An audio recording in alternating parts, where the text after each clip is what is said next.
Boa noite, pessoal. Hoje nós vamos estar comentando um pouco sobre a parte do aspecto da reprodução em gado leiteiro.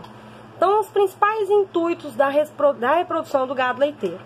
Quando a gente fala em reprodução, a principal ideia que a gente tem é o que? A multiplicação da espécie pelo acasalamento.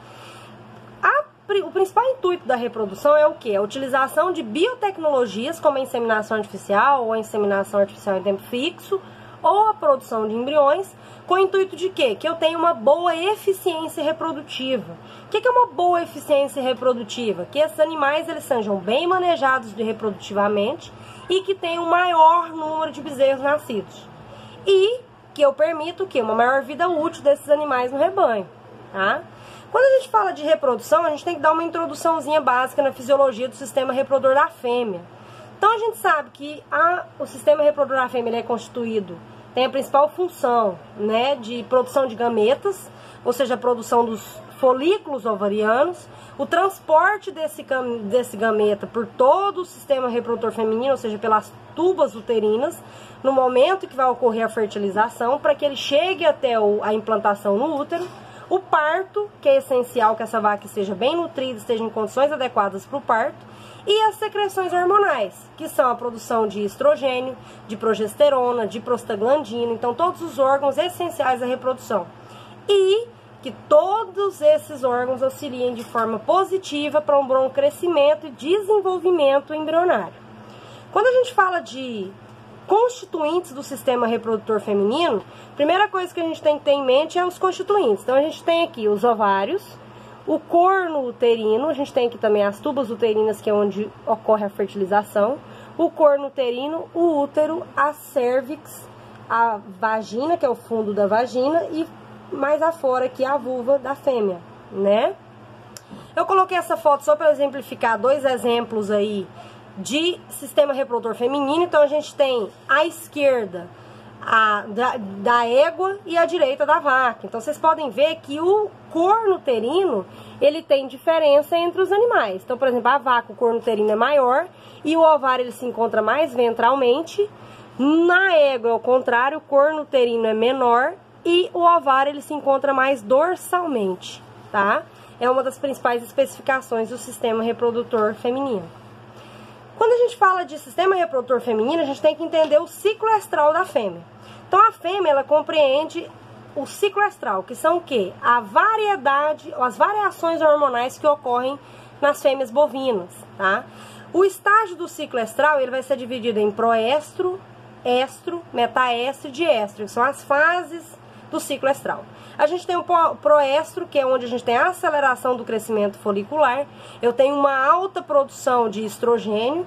Esse estrogênio ele vai atuar lá no hipotálamo, que vai liberar FSH e LH, que é o hormônio folículo estimulante e o hormônio luteinizante, vai fazer o crescimento do folículo e a maturação.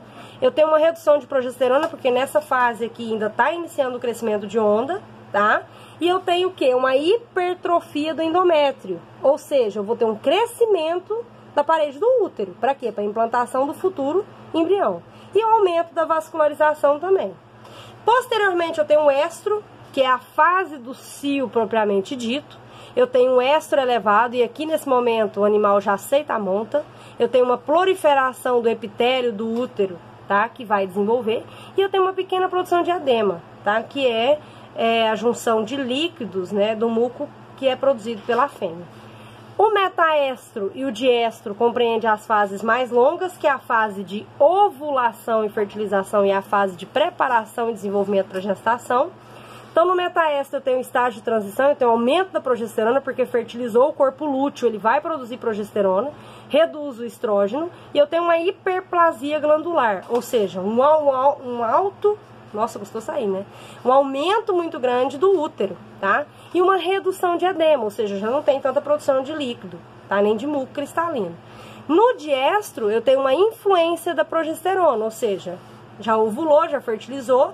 Agora, esse zigoto, ele vai se implantar no útero e vai ter uma hiperplasia muito máxima, muito maior. Porque é um momento que vai ter um crescimento para gestação. E a gente tem outra fase do ciclo estral, é o anestro, ou seja, onde os órgãos reprodutores eles ficam quiescentes, ou seja, com ausência de produção de hormônios, com ausência de cio. Isso pode ocorrer por problemas fisiológicos, ou seja, estresse do animal, manejo de nutrição inadequado, ou processo patológico, alguma inflamação, alguma doença, mastite, pododermatite, a parte aí que a gente conhece algumas doenças, como leptospirose, brucelose, que podem influenciar na reprodução do animal. Quando a gente fala em reprodução, a primeira coisa que a gente tem que lembrar é que os bovinos eles são poliéstricos, ou seja, eles apresentam várias ondas foliculares. E o ciclo estral ele vai do diestro seguido do proestro. Então, o diestro, o animal não fertilizou, vai ter a produção da prostaglandina e vai iniciar uma nova onda folicular. Aumento de estrogênio, nova onda folicular.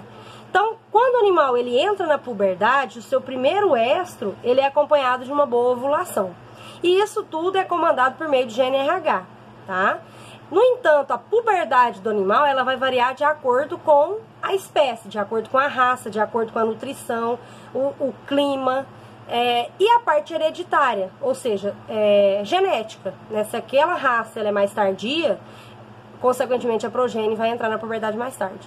E alguns animais têm, por exemplo, né, a puberdade vai variar de acordo com a espécie. Por exemplo, as vacas, ela entra em puberdade com 16 a 18 meses, de 8 a 18 meses.